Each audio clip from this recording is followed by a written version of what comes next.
Vamos lá, Mateus capítulo 7, verso 21 é o texto que a gente vai usar hoje aqui para falar sobre o reino de Cristo, sobre o reino de Deus. A palavra diz assim, olha, nem todo o que me diz Senhor, Senhor, entrará no reino dos céus, mas aquele que faz a vontade do meu Pai que está nos céus. Muitos me dirão naquele dia, Senhor, Senhor, não profetizamos nós em teu nome, e em teu nome não expulsamos demônios, e em teu nome não fizemos muitas maravilhas. Então lhe direis abertamente, nunca vos conheci, apartai-vos de mim, vós que praticais a iniquidade. Bom, esse é o texto que eu quero compartilhar com vocês, e o que a gente vai abordar nesse momento é um assunto que a gente já falou em outras épocas, né? Mas eu acho que é importante a gente estar sempre relembrando, ou se aperfeiçoando, se aprofundando, refletindo. E o tema é sobre a salvação da nossa alma. E por que eu acho que esse assunto ele é muito importante? Porque uma coisa é certa, né? Todos nós vamos partir. Mais cedo ou mais tarde, todos nós sabemos que vamos ser recolhidos, porque esse é o destino de todo ser humano. Mas a gente precisa ter a certeza, quando essa hora chegar, a gente precisa ter a certeza que a nossa alma está salva. Então eu quero aprofundar com vocês o conhecimento sobre esse assunto, porque é um caminho sem volta. Depois que você parte, não dá tempo de escolher, não dá tempo de mudar, não dá tempo de decidir. Então, assim, a definição da nossa eternidade está aqui. O período que a gente passa aqui define para onde a gente vai. Então, por isso, eu acho necessário a gente estar relembrando, a gente estar se aprofundando, estar se aprimorando, para que a gente não seja pego de surpresa. Até porque, com relação a esse tema, existem muitas distorções. E acho que essas distorções elas acabam fragilizando a nossa percepção sobre a salvação da nossa alma. E até um assunto que é pouco falado, deveria ser ministrado mais vezes na igreja num todo, porque é um assunto que muita gente deixa passar desapercebido e às vezes está colocando a salvação em risco, às vezes até perdeu e não sabe. Então, como é um assunto que sempre foi pauta de Jesus, Jesus falou isso muitas vezes, eu acho que é importante, senão ele não teria falado sobre esse assunto. E aí eu quero deixar para vocês o esclarecimento de alguns pontos que são divergentes no ambiente evangélico, né, no ambiente cristão, sobre a salvação. A primeira coisa que eu quero dizer é que existe das pessoas o seguinte conceito. Existe uma linha doutrinária dizendo que uma vez salvo, salvo para sempre. E é baseado no quê? Que a salvação ela não vem das obras. Paulo diz, pela graça sois salvo. Isso não vem de vós, não vem das obras para que ninguém se glorie. E é verdade. Você não paga um preço para ser salvo. Salvação ela é gratuita por meio de Jesus. Mas você tem que pagar um preço para se manter salvo. Então, são duas coisas distintas. Eu sou salvo de graça, eu não mereço, eu não tenho nada que eu possa fazer nessa vida que possa me trazer salvação, a não ser Jesus.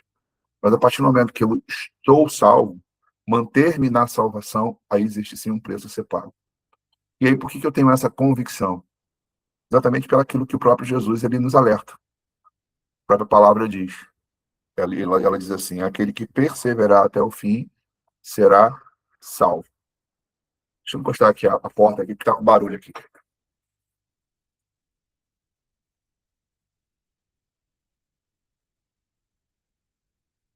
Estou ajeitando aqui que daqui a pouco a gente tem outra reunião, que é a reunião que vai ser feita aqui em casa, a reunião presencial. Então, assim, manter-me salvo, eu preciso perseverar.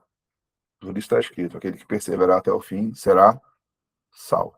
Ao mesmo tempo, Jesus ele alerta algumas situações que podem nos tirar a salvação. Ele fala assim, olha, se o teu olho te faz pecar, arranca fora. Se a tua mão te faz pecar, arranca fora. É melhor perder um olho e uma mão do que todo o teu corpo parar no inferno. Então, existem situações que podem sim tirar a nossa salvação. Senão, Jesus não alertava com relação a esse cenário. E o texto que eu li, perdoe, ele diz assim, nem todos que me dizem Senhor, Senhor, herdarão o reino dos céus, mas aquele que faz a vontade do meu Pai que está nos céus. Então, a partir do momento que eu entrego minha vida para Cristo, eu ainda não sei a vontade do Pai. Então, eu estou salvo. Entreguei minha vida para o Senhor, eu estou salvo. Mas a partir do momento que eu vou aprendendo, descobrindo qual é a vontade do Pai, a vontade de Deus, aí sim, se eu não viver essa vontade, ele começa aqui a alertar. Ó, nem todo mundo que diz Senhor, Senhor. Então, se diz Senhor, Senhor, porque abraçou a fé.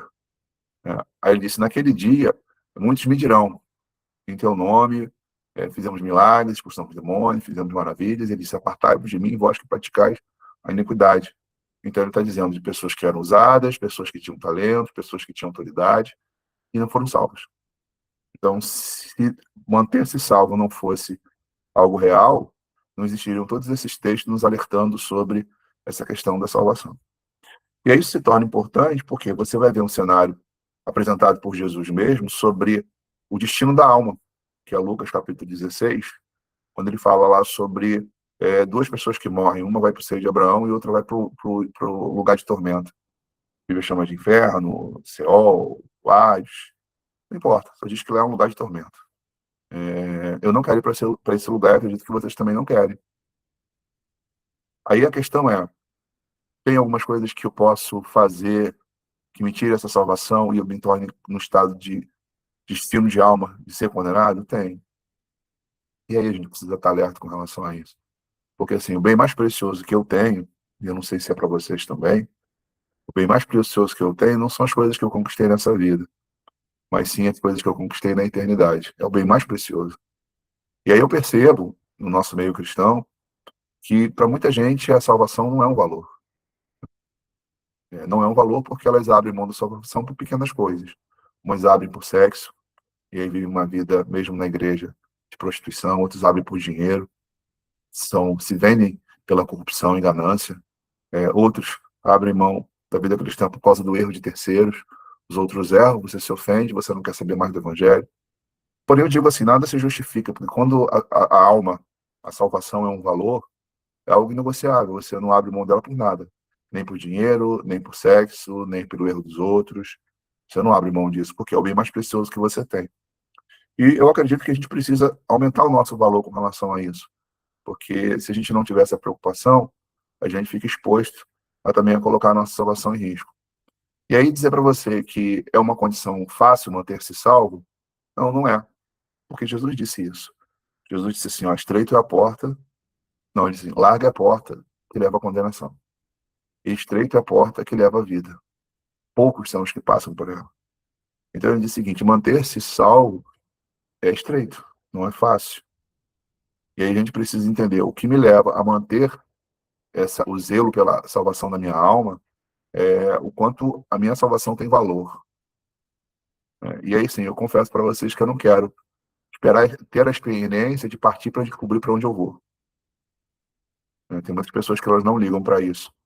Mas elas também não pensam que é uma condição eterna, né? Você foi e não tem depois de retorno. Quem está salvo é eternamente, quem está condenado é eternamente. Até algumas pessoas acreditam, alguns líderes acreditam, sim, não é possível que Deus vai manter as pessoas no inferno eternamente. Isso aí é uma invenção, é uma mentira, porque Deus é Pai. Tomara que essas pessoas estejam certas. E nem eu gostaria de ver as pessoas eternamente sofrendo. O problema é se elas estiverem erradas. Então, assim, eu não vou arriscar por nada colocar minha salvação em risco, porque eu não sei nem se eu vou acordar amanhã. Eu posso simplesmente receber a notícia, vocês podem receber a notícia assim, ó, Marcelo partiu. Ou um de vocês mesmo. Então, assim, a gente não tem essa garantia. Então, o que eu preciso? Eu preciso me manter-se salvo, preciso me manter em Cristo, me manter dentro da vontade de Deus, para que eu seja hoje, amanhã, daqui a um mês, seja daqui a um ano, 10 anos, quando chegar a minha hora, eu vá para o lugar certo. Esses dias mesmo, a Lê comentou comigo, de uma amiga, né, da irmã dela, que eu cheguei a conhecer, cristã. Ela dormiu e não acordou. Teve um infarto, partiu.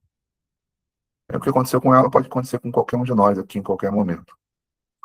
Então, assim, eu estou só aqui falando para vocês sobre a importância desse assunto, salvação. Para a gente levar muito a sério, para a gente realmente se blindar, se preservar, se guardar, para quando chegar a minha hora, a sua hora, a nossa, a gente vai estar com o Senhor eternamente. Eu acredito que eu já falei para vocês, uma experiência que eu tive há alguns anos atrás. Eu pedi muito, muito, muito a Deus que eu queria conhecer a eternidade, eu queria conhecer o céu. E eu tive uma experiência muito forte, e meu corpo, minha alma saiu do corpo, e aí eu fui, meu espírito saiu do corpo, eu fui até esse lugar chamado paraíso, e eu não queria voltar. Eu acordei chorando, dizendo que eu não queria voltar, porque assim, é algo tão inexplicável, é uma sensação tão extraordinária, que quando eu voltei, é como a vida daqui havia perdido a graça. Eu fiquei uns dias assim, meio depressivo, como dissesse assim, eu quero partir, eu quero voltar para aquele lugar. E aí Paulo fala uma coisa muito interessante, diz assim, olha, nem olho viu, nem ouvido ouviu, nem penetrou em coração humano que Deus tem preparado para aqueles que os amam. Então, assim, algo tão pleno, tão sublime, que ele mesmo disse que, humanamente falando, ninguém conseguiu ver, ouvir ou sentir o que, de fato, Deus tem preparado para os salvos. Porém, a gente precisa se manter no caminho, manter-se em Cristo. E qual é a condição para eu me manter salvo? A condição é seguir Jesus. E eu quero deixar bem claro para vocês, isso aqui eu já falei outras vezes e eu vou repetir. Não é a religião que salva, quem salva é Jesus. E eu estou dizendo isso porque a gente escuta muito as pessoas condicionando a salvação à sua religião. O evangélico diz que o católico não está salvo. O católico diz que o evangélico não está salvo. E aí as pessoas, elas falam isso por quê? Porque elas aprenderam que a salvação está na religião delas. E isso é muito ruim, porque às vezes a pessoa está numa religião achando que está blindada por causa das práticas que aquela religião estabelece, que a gente chama sistema, é um sistema religioso. Mas o que nos salva não é um sistema religioso, não é religião, você não é salvo porque é evangélico, nem porque é católico, nem porque é nada. Você é salvo porque você segue a Jesus.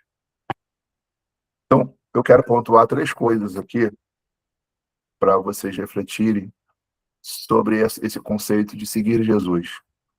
Porque as pessoas seguem Jesus, mas têm as motivações erradas. E aí isso implica em você pôr em dúvida se realmente, com essas motivações, você preserva e blinda a salvação que Deus te deu no dia que você entregou a sua vida para Cristo. Então, eu vou falar de 3 coisas, e essas 3 coisas servem para a nossa meditação, para a gente pensar, refletir, avaliar se a minha motivação de seguir a Jesus ela está correta ou se ela está errada. Porque o que vai salvar é você seguir a Cristo, mas seguir com a motivação certa. Então vamos lá.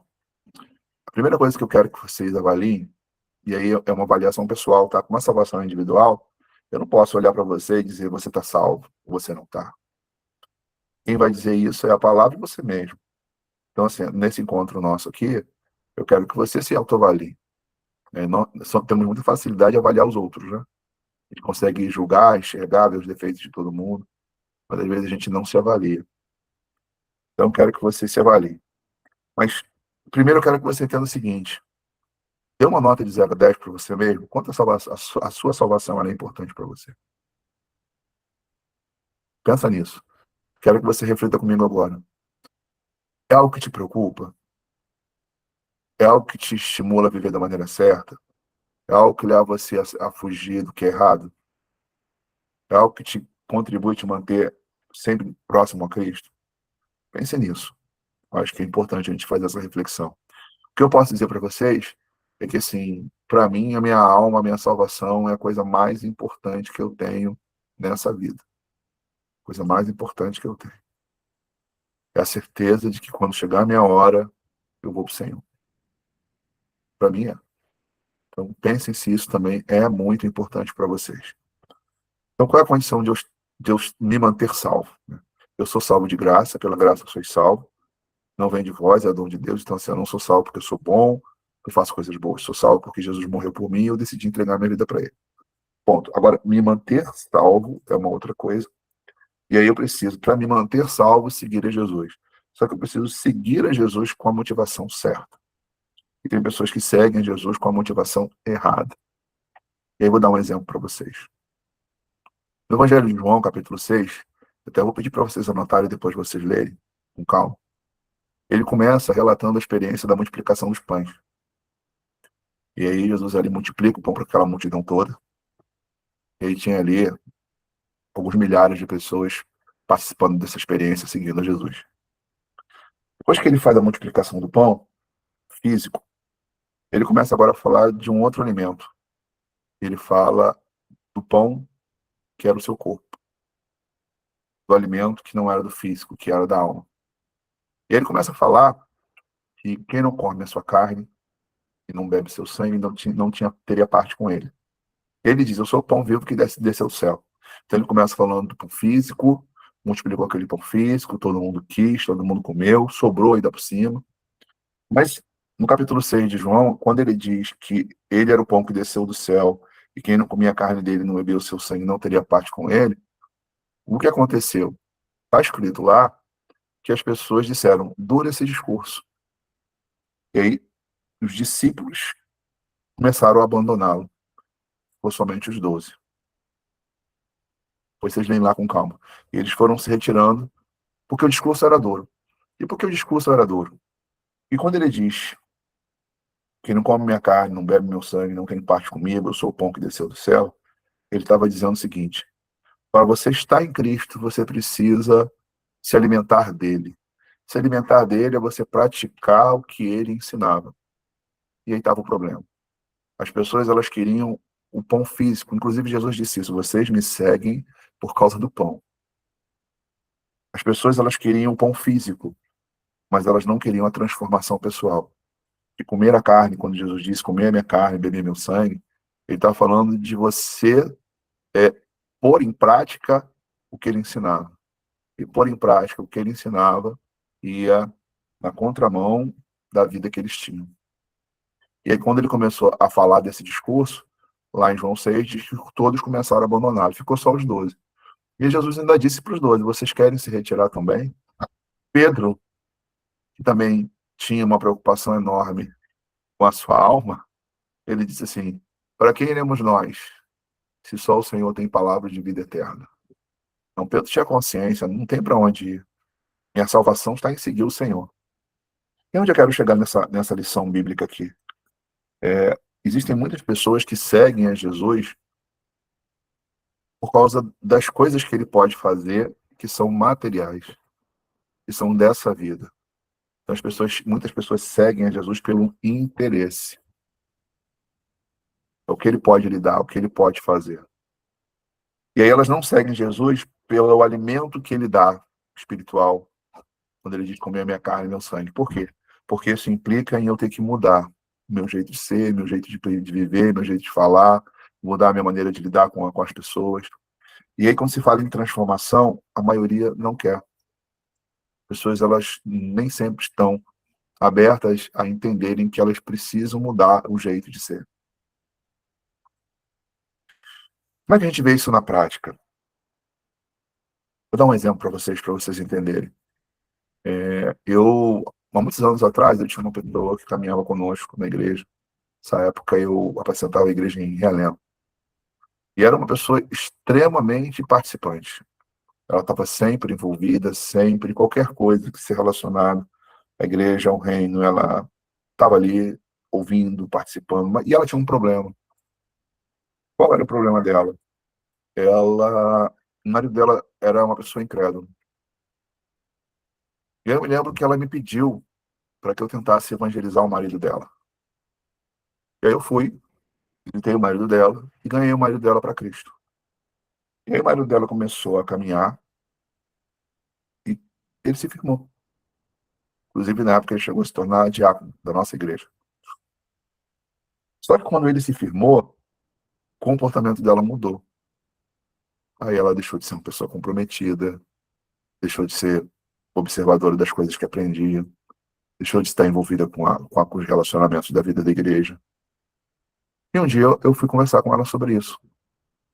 Eu falei para ela assim, minha irmã, você era uma pessoa que estava tão assim, dedicada, tão entregue, tão participante. Mas eu percebi, eu lembro dessa conversa que eu tive, né? Eu percebi que no momento que seu esposo se firmou, você mudou. Você não é mais a mesma. E aí ela riu, e ela falou assim, pastor, é verdade, realmente eu não sou mais a mesma. Eu acho que quando meu marido se converteu, eu relaxei. Qual a conclusão que eu tive ali? A motivação dela buscar a Jesus era o interesse de ver o marido na igreja. Como o marido era do mundo, ela se sentia muito insegura de ele trair, de ele aprontar, de ele fazer. Quando ele veio, se converteu de verdade, essa insegurança acabou, os problemas que eles tinham em casa acabaram também, ele se converteu, acabou-se as brigas, os conflitos, as cobranças, e aí foi quando ela começou a deixar de ser quem ela era. A motivação dela seguir a Jesus era errada. A motivação dela era o interesse, ela queria algo de Deus, e quando Deus deu, ela esfriou. É nisso que eu quero alertar vocês. Porque assim, quando uma pessoa ela serve a Jesus pelo interesse, que ela pode ganhar, do que ela pode receber, do que ela está precisando, às vezes a cura, às vezes o emprego, enfim, alguma coisa do interesse dela pessoal, duas coisas podem acontecer. Primeiro, é quando Deus dá, aí ela deixa de ser quem ela vinha sendo. Ela esfria. Por que esfria? Porque o que levava ela a procurar era só algo que ela queria receber de Deus. E segundo, se a pessoa ela busca Deus pelo interesse e Deus não dá o que ela pede, ela também esfria. Então, eu já vi pessoas falarem assim: eu me desviei, por quê? Porque a luta era muito grande, a tribulação era muito grande, eu acabei esfriando, perdi o interesse, porque Deus não me ouviu, Deus não me atendeu. Então, a motivação dela estar em Deus é o que ela poderia receber dele. Como ele não deu, ela esfriou. E tem pessoas que, muitas vezes, por receber, também esfriam. Agora, pare para pensar vocês. Imagine que vocês fossem uma empresária, um empresário bem-sucedido, e todo final de semana vocês convidam várias pessoas, amigos, para passar o final de semana na casa de vocês. E vocês bancam tudo. Vocês bancam churrasco, pé na piscina, e as pessoas vêm sempre, todos os domingos, passar o domingo com você, e você considera essas pessoas seus amigos. Mas, de repente, acontece um imprevisto, e aí você perde o emprego, e aí você já não ganha mais o salário que você ganhava, você precisa mudar de casa, e aí você já não tem uma casa com piscina, uma casa confortável, e aí, de repente, você percebe que os amigos que frequentavam a sua casa todo domingo pararam de ir. Eu acredito que nessa hora, qualquer um de nós ficaríamos frustrados, porque nós iríamos perceber o seguinte: as pessoas elas não vinham passar o domingo comigo porque gostavam de mim. Elas gostavam era da casa, elas gostavam era do churrasco, elas gostavam do entretenimento. Quando eu não tinha mais isso para oferecer, elas deixaram de vir. Todos nós aqui, se tivéssemos ou se já passamos por isso, talvez alguns já passaram, isso nos causa um sentimento profundo de frustração, né? Acho que todos nós ficaríamos profundamente assim, chateados. Caramba, foi eu perder meu emprego, deixar de fazer as festas. Quando eu convidei as pessoas, elas não vieram mais na minha casa. Então, elas não estavam interessadas em você, elas estavam interessadas no que você tinha. Tem muita gente que está no evangelho por isso. Ou elas estão buscando porque elas querem conquistar de Deus alguma coisa, e aí se a motivação é só o que Deus pode dar, quando elas conseguem, elas abandonam, frio, não é mais o mesmo. Ou elas, muitas vezes, por não conseguir num prazo que elas acreditavam que poderia ocorrer a partir do momento que elas vieram para Jesus, elas abandonam também, porque se frustram porque Deus não deu. Então elas estavam ali se reunindo, buscando, pelo que elas poderiam receber, e não por quem a pessoa de fato era. Agora, como Deus se sente? Porque a Bíblia diz que o homem vê a aparência, né? E Deus sonda o coração. Como Deus se sente ao sondar o nosso coração e perceber que, às vezes, pelas coisas não acontecerem do jeito que a gente gostaria, a gente esfria. Marcelo, antes eu orava mais, mas agora eu não oro mais. Antes eu estava sempre na reunião, hoje eu não frequento tanto. Mas por quê?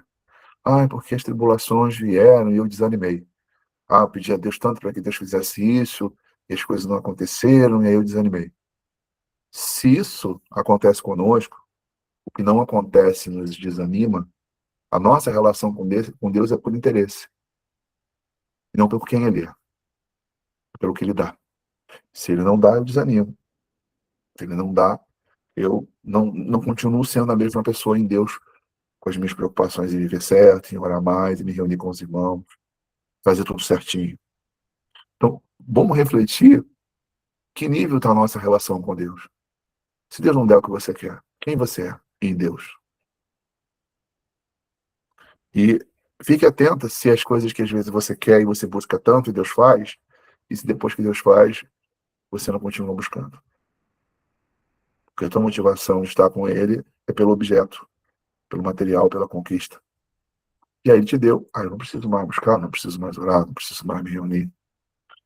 Então, assim, eu conheci muita gente nessa caminhada que, no momento da tribulação intensa, elas estavam ali, pastor, me orienta, eu faço tudo que tem que ser feito, eu estou aqui para buscar. E aí a gente vai lá, orienta, instrui, e aí depois que aquilo se resolve, elas não aparecem mais, não dão mais satisfação, não se relacionam mais com a gente, não dão uma satisfação, dizem, olha, eu não vou estar mais com você, eu não vou continuar mais com você. Então prova que o que levava ela a estar conosco é o que ela queria ter. Então eu deixo para vocês essa reflexão, porque tem muita gente seguindo Jesus pelo pão que perece, e não pelo pão que vem do céu. Não porque quer transformação, mas quer conquistar só alguma coisa. Então a gente tem que refletir por quê? Porque isso implica na salvação. Se eu sigo ao Senhor, que eu amo, esse é o primeiro e grande mandamento, amarás o Senhor teu Deus de todo o coração, ele me dando ou não me dando, eu vou continuar sempre sendo o mesmo. Se ele me der, eu fico feliz. Se ele me der, eu tenho que ficar feliz também.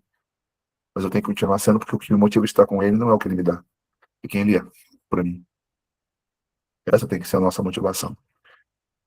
Segunda coisa que eu quero que vocês reflitam também, que implica na salvação, por isso que Jesus disse que estreita é a porta, e assim, aos nossos olhos, vamos ter dificuldade de descobrir qual é a motivação dos outros, né? Aos olhos de Deus não, porque Deus conhece o coração do homem. Mas, pelo menos você pode se conhecer. Eu não posso falar por vocês. Por que vocês estão aqui? Eu não posso responder, porque Deus conhece o coração de vocês. Mas Deus sabe por que vocês estão aqui, por que vocês se reúnem com o Marcelo. Deus sabe quem vocês são fora dessa reunião. Então, assim, a salvação vem dele, e é ele que a gente vai prestar conta. Então, reflitam se a nossa motivação está correta, se a sua motivação está correta. Eu sigo Jesus porque eu amo Jesus, eu não sigo Jesus pelo pão que ele me dá, porque ele vai fazer ou já fez alguma coisa. A segunda coisa que eu quero trazer para a reflexão de vocês hoje sobre salvação é que Jesus falou uma coisa muito profunda.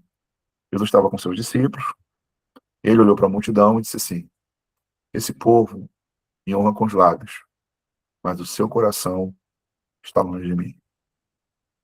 Eu acho esse texto muito forte, muito forte. Ele está falando de uma realidade que a gente vê hoje. Quando ele disse povo me honra com os lábios, ele está falando que são pessoas que falam de Deus, que creem em Deus, que proferem Deus com os lábios. Então eu creio em Jesus, eu sou cristão, eu sirvo a Deus, eu sou da igreja, eu conheço a palavra, eu sei quem é Jesus.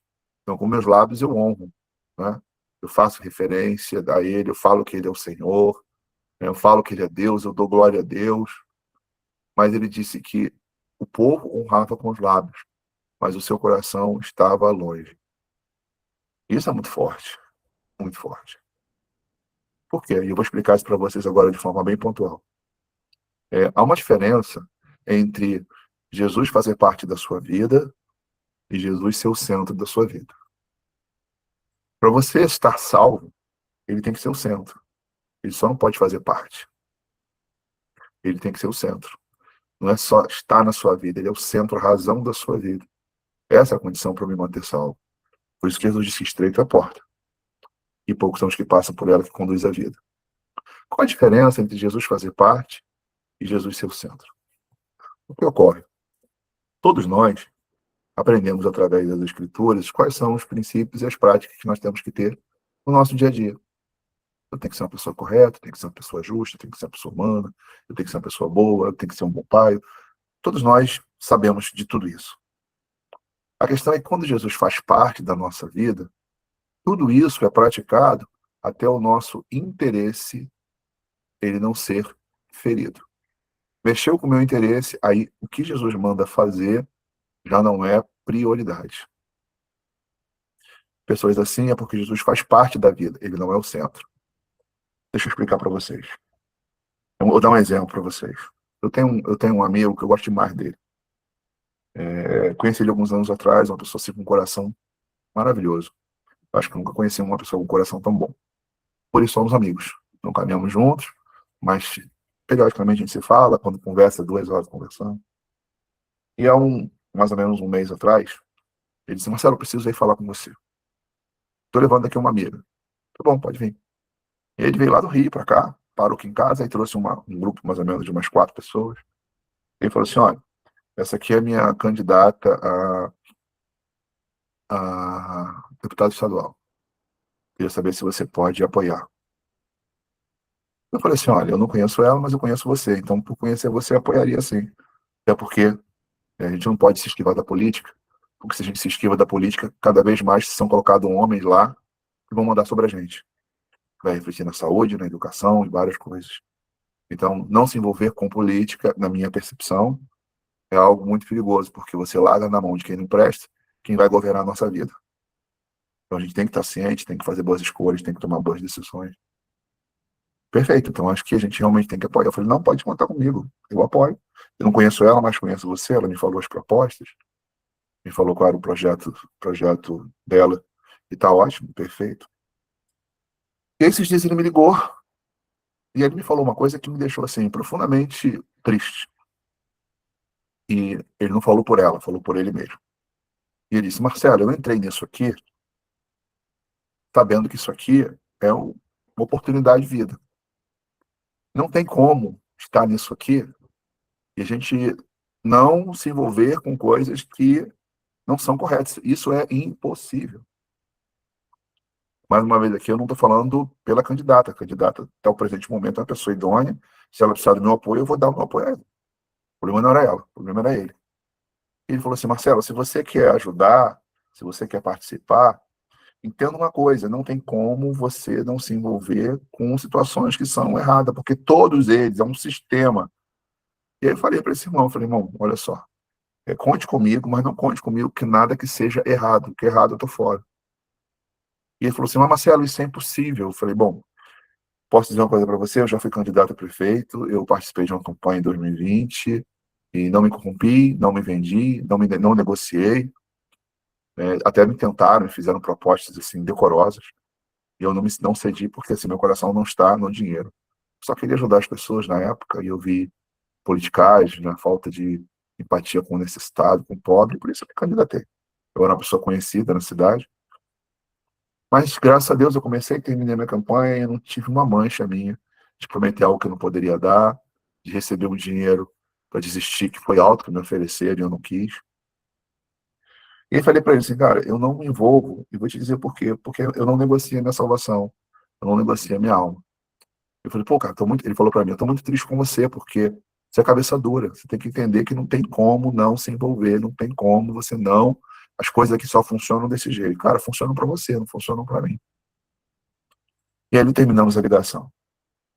E o que acontece? Veja só, é, como participei na época de uma campanha política, eu sei que quando você está nesse ambiente, é um ambiente que você pode se aproveitar financeiramente, existem vários caminhos que levam as pessoas a obter recursos de forma ilícita. Mas, assim, eu não negocio a minha alma, eu não negocio a minha salvação. Eu, talvez precisando, eu não aceitaria algo que viesse de forma ilícita. Onde eu quero chegar com vocês aqui? Eu quero dizer para vocês que quando Jesus é o centro da nossa vida, vão surgir várias oportunidades para a gente fazer coisas erradas, de cometer injustiças, oportunidades financeiras. A questão é, se Jesus ele não é o centro, ele faz parte da nossa vida, é nessa hora que que se revela isso.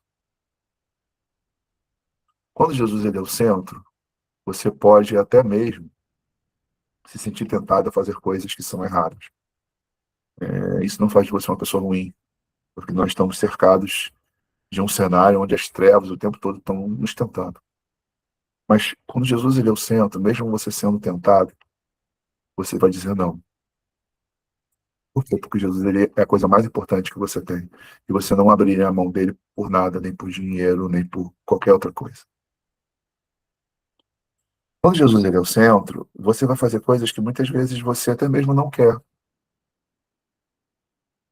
Por exemplo, às vezes você sabe que precisa pedir perdão a alguém, mas às vezes você não quer. Ah, eu vou ter que procurar fulano. Ah, vou ter que fazer as pazes. Às vezes você não quer. E por que a gente faz? Quando Jesus é o centro, o que eu quero, o que eu acho, não importa. Importa que é o que ele diz. que ele diz é mais importante. Então a gente precisa olhar para as áreas da nossa vida e a gente faz uma avaliação se a gente serve Jesus até onde os nossos interesses eles não são frustrados. Porque tem áreas da nossa vida que a gente abre mão dela porque a salvação não é a coisa mais importante. Então vou dar um exemplo para vocês. É um jovem rico, ele vivia certinho, seguindo os mandamentos, e ele pergunta para Jesus: Mestre, o que eu faço para herdar a vida eterna? Qual é a preocupação dele? A alma, né? Salvação da alma. E Jesus disse: eu guardo os mandamentos. Os mandamentos de Deus fazem parte da vida dele, ao ponto de ele dizer: olha, Senhor, eu guardo isso desde a minha mocidade. E Jesus falou para ele: mas falta-te uma coisa, então. Vai, vende o que tens, dá aos pobres e me segue. Existe uma área da vida dele que ele não abria mão, que era o dinheiro, que era a riqueza. E quando Jesus falou isso, ele abriu mão de seguir Jesus, porque a palavra de Jesus foi: vai, se desfaz de tudo e me segue. E aí a Bíblia diz que ele estava entristecido.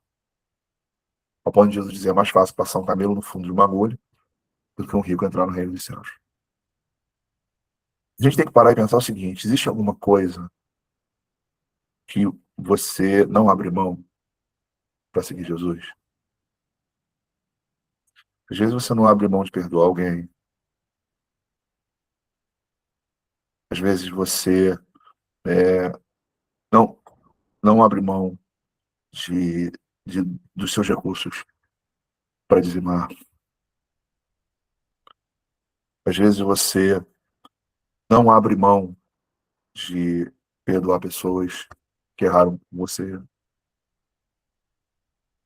Então a gente tem que olhar: existe alguma coisa na minha vida que, se eu tiver que escolher entre Jesus e aquilo, eu acabo escolhendo aquilo? Às vezes é um relacionamento errado.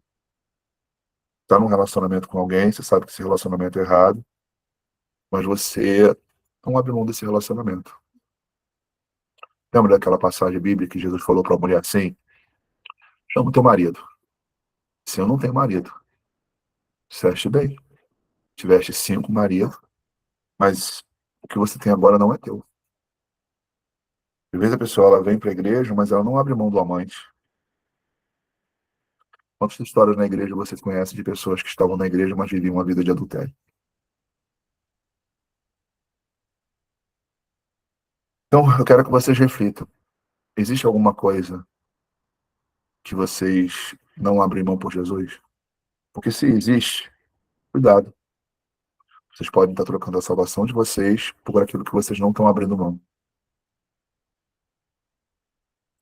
Esse rico, ele abriu mão da salvação dele. Qual era o tema em pauta? O que farei para herdar a vida eterna? Esse era o tema. Não estava relacionado a essa vida, estava relacionado à alma dele quando partisse. E aí, quando Jesus disse: eu guardo os mandamentos, ele se vangloriou e disse: não, isso aí eu pratico desde a minha mocidade. Mas tinha uma coisa na vida dele, sabe, que estava errado. E aí que ele não abria mão. Então, pense com carinho, irmãos. Se tem alguma coisa na sua vida que você não abre mão por Jesus. Por causa disso, você não segue Jesus. Pode ser um relacionamento, pode ser o seu dinheiro, pode ser suas amizades. Então, reflitam sobre isso, para que vocês, de fato, não coloquem a salvação de vocês em risco. E a terceira coisa para a gente finalizar é que a gente precisa refletir sobre algo que Jesus disse também, que é muito profundo, é sobre a gente não querer servir. Jesus disse isso: pega o servo inútil e lança ele nas trevas exteriores. Então ele está falando daquele que não quis servir, era inútil, foi lançado nas trevas. Então, vamos falar um pouquinho desse conceito de ser servo, de servir. Todos nós gostamos de ser servidos. Quando você está com um problema, vou dar um exemplo. Você diz assim: irmãos, orem por mim. E quando você sabe que os irmãos oraram por você, você se sente prestigiado. Se, puxa, está passando por uma luta tão grande, eu agradeço os irmãos que oraram por mim. Mas muitas vezes, quando a gente é convocado para orar pelo irmão, a gente não quer servir. Vou dar um exemplo para vocês. Nós marcamos um compromisso de 21 dias de oração. boa parte desse tempo foi online e outra parte foi individualmente. Alguns irmãos não participaram, mas disseram assim: Marcelo, eu não posso por causa disso, eu não posso por causa daquilo. Tudo bem, às vezes realmente a pessoa não pode. Mas será que também não houve pessoas que podiam, mas não quiseram servir? Porque não era elas que estavam precisando, entende? Ah, eu não vou orar de madrugada com os irmãos, 11 horas, eu não estou precisando de nada. Então, você não está precisando, você não vai lá e não participa. Mas se você precisasse, aí você gostaria que os outros estivessem 11 horas da noite orando por você. Faz sentido o que eu estou falando? Às vezes, você diz assim, poxa, a igreja me ajudou porque eu estava precisando disso. Pô, glória a Deus, é bênção. Mas quando você está disposto a ser fiel no seu dízimo para poder ajudar o outro? A gente ajuda quem dizima e quem não dizima. Independente se contribui ou não, e a gente ajudou. Para refletir. Quando eu preciso, me ajuda. Mas nem sempre é prioridade eu também contribuir para ajudar outros. Você gosta de que alguém cuide de você. E aí, quando você está com um problema, você vai entrar em contato com o irmão, vai entrar em contato comigo, com a Alessandra, com qualquer outra pessoa. Foi glória a Deus, a gente faz isso com muito amor. Mas e quando você está disposto também a ouvir outras pessoas que estão com problemas? Você se colocar à disposição para também cuidar de outras pessoas. E às vezes a gente quer receber alguém que cuide, alguém que ligue, alguém que resolva nossos problemas, alguém que nos aconselhe, alguém que nos socorra financeiramente. Isso é muito bom, mas às vezes a gente só quer receber, a gente não quer dar, a gente não quer servir. E qual é o grande problema disso? As pessoas que não querem servir, a Bíblia chama de servo inútil. E ele disse: lança o servo inútil nas trevas exteriores. Lembra a passagem bíblica, quando Jesus disse assim: tive fome, não me deste de comer, tive doente, não foste me visitar, tive nu, não me vestiste, tive preso, não foste me ver, apartai-vos de mim? Por que ele disse isso? Porque aquelas pessoas, elas não tinham um coração de servir. Se não estava no coração delas, não ardia no coração delas. Então eu quero que você sonde seu coração hoje. Arde no seu coração servir. Porque se arder, tenha certeza de uma coisa: Deus vai estar sempre botando pessoas no seu caminho, porque Ele sabe que Ele pode contar com você. Marcelo, mas ninguém aparece. Será que se ninguém aparece, é porque ninguém quer? Ou ninguém aparece porque você não se colocou à disposição de Deus para poder cuidar? Porque não tem no seu coração. Eu já vi pessoas falarem isso para mim, não vocês, mas pessoas falam assim: ah, mas eu gosto de cuidar dos outros, não é comigo não. As pessoas são muito problemáticas, as pessoas elas não são agradecidas, e começa a botar um monte de defeitos. Eu até, particularmente, eu acho que existe uma verdade nisso. As pessoas não são agradecidas. Aí você vai ajudar várias pessoas, essas pessoas, elas não vão reconhecer a sua ajuda, não vão lembrar que um dia você fez alguma coisa por elas não vão te agradecer pelo que você fez. Inclusive, Jesus, ele passou por essa experiência com os 10 leprosos, né? Os 10 foram atrás de Jesus, pedir cura, Jesus mandou se apresentar ao sacerdote, no meio do caminho eles foram curados, depois voltou um só dando glória a Deus, Jesus perguntou: cadê os outros 9? Não foram 10? Só um voltou para dar glória a Deus? Então Jesus passou por isso, de ele fazer pelas pessoas, as pessoas não virem atrás dele. Então, os 10 leprosos só seguiram ele quando precisavam. Depois que Jesus serviu, esses 10 leprosos abandonaram. Só sobrou um só, perdoa dos 10, um voltou. E isso é verdade, vai acontecer mesmo. Mas, irmãos, o que nos move a servir não é o que a gente recebe em troca. O que nos move a servir é o nosso amor ao Senhor. É isso que nos move. E quando eu penso assim, isso me blinda de me frustrar. Talvez alguns de vocês aqui, a gente já gastou não, investiu horas ouvindo os problemas, as demandas de vocês, e a gente fez isso com muito amor. E talvez em algum momento vocês não vão estar mais caminhando comigo. E aí você vai ficar triste, chateado? Não. Por que não? Talvez eu sinta saudade, sinta falta, né? Porque a gente vai criando vínculo, amizade. Mas vocês não me devem nada. Porque a gente não faz isso esperando alguma coisa em troca. A gente faz isso porque a gente ama o Senhor. É amar o Senhor que leva a gente a ouvir, a gastar o nosso tempo, a dar conselhos, a se preocupar, a orar. É o meu serviço ao Senhor que me move a isso. Porque se a gente for fazer movido pelas pessoas, elas nem sempre vão ter gratidão. Mas tem pessoas que não são gratas. E tudo bem. Isso não me ofende, não me chateia, não.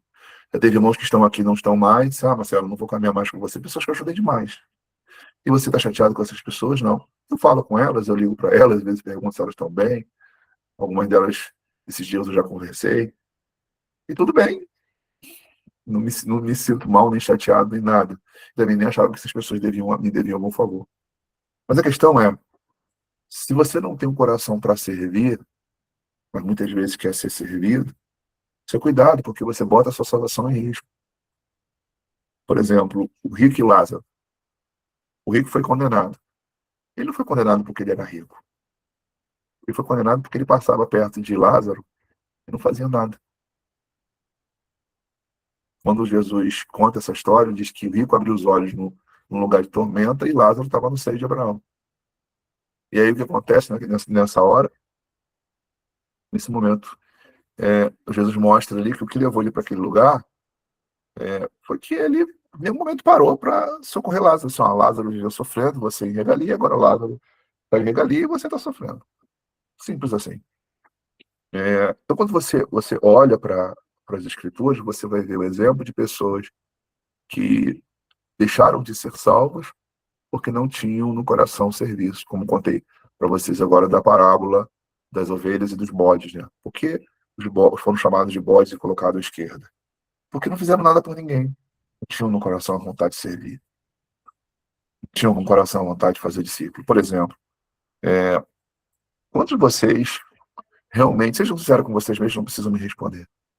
O quanto vocês se incomodam de estar tanto tempo na presença de Deus e não ter um discípulo para cuidar? Alguém que você diga assim, ó, Marcelo, você aqui é minha discípula, eu estou acompanhando, eu estou cuidando, eu estou assistindo, eu tô... Talvez alguns de vocês passem a semana toda e zero, zero incômodo. Não se sente cobrado por isso. E por que talvez não se sinta cobrado? Porque não tem isso no coração. Quando você tem no coração servir, você vai atrás, você acompanha, você cuida, você assiste. E claro, não dá para fazer isso com todo mundo. E aí, normalmente, as pessoas que não gostam de servir, elas sempre vão ter uma desculpa. Marcelo, mas eu não estou preparado, mas também não se prepara. Marcelo, não tem tempo, mas tem tempo para as redes sociais. Ah, Marcelo, eu não sei fazer, mas também não tenho vontade de aprender. Ah, Marcelo, mas eu já fiz e me decepcionei. E aí, se pensasse assim, talvez eu não estaria aqui com vocês, porque eu também já me decepcionei tanto com tanta gente. Mas estou aqui, é um prazer. Vocês falam comigo durante a semana, me ligam durante a semana, a gente conversa, dá atenção. Talvez eu falhe em algum momento e peço perdão a vocês. Mas a falha não é por não querer servir, às vezes por estar sobrecarregado, por causa do meu trabalho também. Então, talvez a gente não consiga ser tão excelente quanto eu gostaria. Mas eu estou trabalhando para mudar isso. Meu objetivo é daqui a um tempo, eu ter mais tempo para vocês e continuar com o meu trabalho, sem isso prejudicar o meu ministério. Então, mesmo que eu não tenha o tempo que eu gostaria, o meu projeto está sendo, estou me preparando, desenvolvendo esse projeto para isso. Já tenho falado com vocês sobre isso. Então, assim, avaliem, irmãos, quanto vocês se sentem incomodados, porque, sim, eu me incomodaria bastante se hoje eu dissesse, caramba, não tem uma pessoa que eu esteja acompanhando, assistindo, cuidando, orientando. Eu diria, tem alguma coisa errada. Eu pensaria assim comigo, eu pensaria, tem alguma coisa errada, não é possível, Senhor. Tem um ano, não tem ninguém que eu cuide, não tem ninguém que eu acompanhe, não tem ninguém que eu oriente. Será que ninguém quer ou sou eu que não tenho isso no meu coração? Porque eu me lembro, eu tive um tempo na minha vida que eu tive que parar o meu ministério por causa de problemas que eu tive. Alguns de vocês até sabem, né, o que aconteceu comigo. Fiquei quase 2 anos, eu acho, sem exercer o meu ministério, sem cuidar de ninguém, mas não porque eu não quisesse. Um momento que eu passei na minha vida familiar, e eu entendo que você não tem como você cuidar dos outros quando você está doente, né?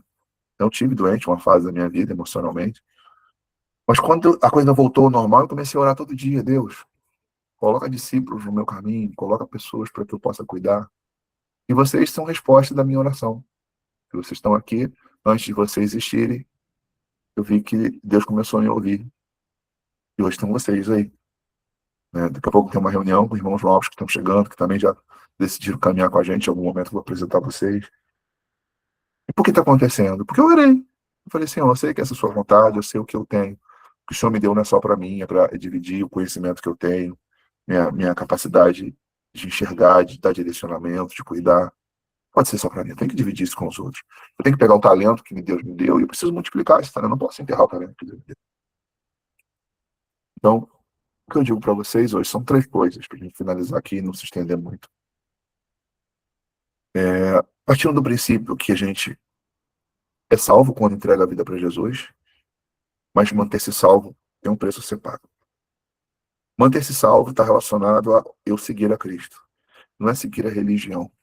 Tem muita gente que segue a religião, segue a denominação, mas não segue a Cristo. Eu fiz bem isso para vocês aqui. Nós não somos religiosos, nós não somos uma denominação, nem somos evangélicos, nem católicos, nem nada. Nós somos só discípulos de Cristo. Significa que os irmãos católicos ou evangélicos não sejam nossos irmãos. Nosso problema não são os irmãos, é o sistema. Esse é o nosso problema. Porque o sistema vai na contramão do evangelho. O sistema diz, é o que você faz só para Deus. O evangelho diz que primeiro é quem eu tenho que ser. Então, para eu me manter salvo, eu preciso seguir Jesus da forma certa. E seguir Jesus da forma certa implica a motivação. Eu não posso servir Jesus pelo interesse. Eu sirvo a Jesus porque eu o amo. O que me leva a seguir a Jesus é o meu amor e não o que ele vai me dar. Senão um dia que ele me der, eu deixo de seguir, para conseguir o que eu quero. Segunda coisa, eu sirvo a Jesus, você tem que pensar assim, eu sirvo a Jesus, eu não honro ele só com os lábios. Como ele disse, esse povo me honra com seus lábios, mas seu coração está longe. Então tem pessoas que falam de Deus, mas o coração está longe dele. E quando é que você percebe isso?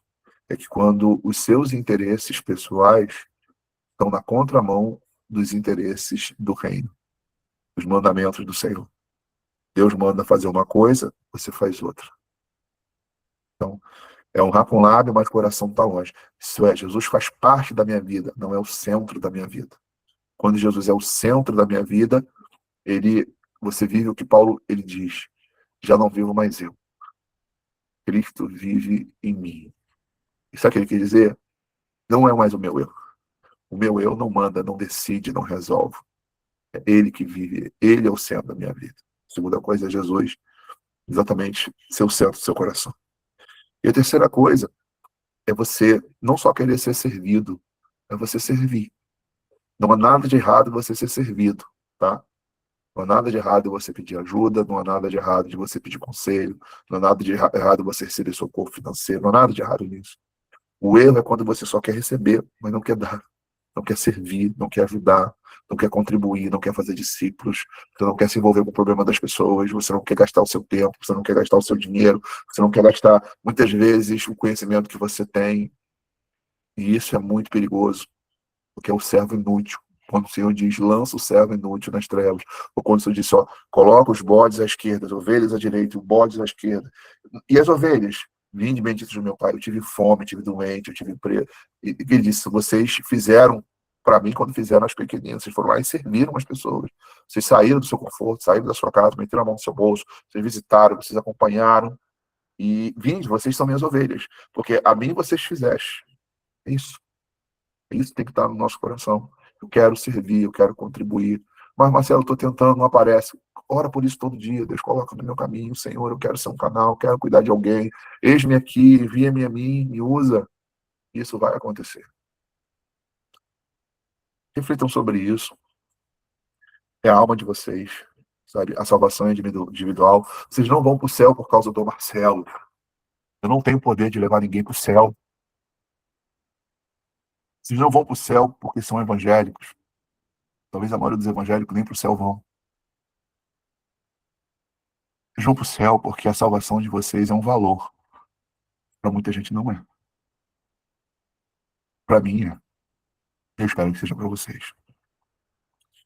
Quando Jesus terminou o discurso, lá do que abandonaram ele, a palavra que os discípulos disseram foram: duro é esse discurso. que eu estou falando talvez seja duro também para vocês. Mas acho que quem ama fala a verdade, não é? Vocês já devem ter participado aí de meios religiosos em que as pessoas, elas mentem para vocês. Faça a campanha da vitória, o livramento, a corrente dos 7 dias, e as pessoas vão aí inventando um monte de coisa. E elas não falam a verdade, elas não dizem qual é a condição certa. Elas dizem a condição que é do interesse delas, mas não a condição certa. Talvez alguns de vocês, em algum momento, não vão continuar com o Marcelo.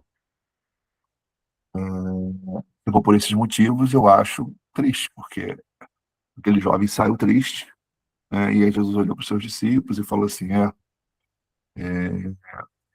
é mais fácil passar um rico no fundo de uma agulha. É mais fácil um camelo passar no fundo de uma agulha que um rico entrar no reino do céu. Aquele jovem se entristeceu e saiu. Eu posso dizer para vocês hoje, eu quero blindar a alma de vocês, porque quando chegar a nossa hora, acho que um grande prêmio que eu vou ter é poder chegar lá e apresentar vocês para o Senhor. Dizer: Senhor, está aqui, Senhor, as ovelhas que o Senhor me deste, nenhuma delas se perdeu. Então, aí, acho que esse vai ser o meu presente para apresentar ao Senhor os frutos do meu trabalho, que são vocês. Talvez eu possa perder alguns de vocês, pelo que eu estou falando, né? Tem pessoas que dizem assim: não é isso que eu quero ouvir, não. E é bíblico, ele diz que nos últimos dias surgiriam comichões nos ouvidos, eles iam querer ouvir só o que interessa. Mas meu compromisso é com Cristo, e depois com vocês. Eu estou falando a verdade. Agora vocês têm que avaliar se é o que vocês querem, essa verdade. Entender que a vida cristã, ela não é só da percepção que eu tenho pelo intitular, por participar, mas sim por quanto eu vivo isso.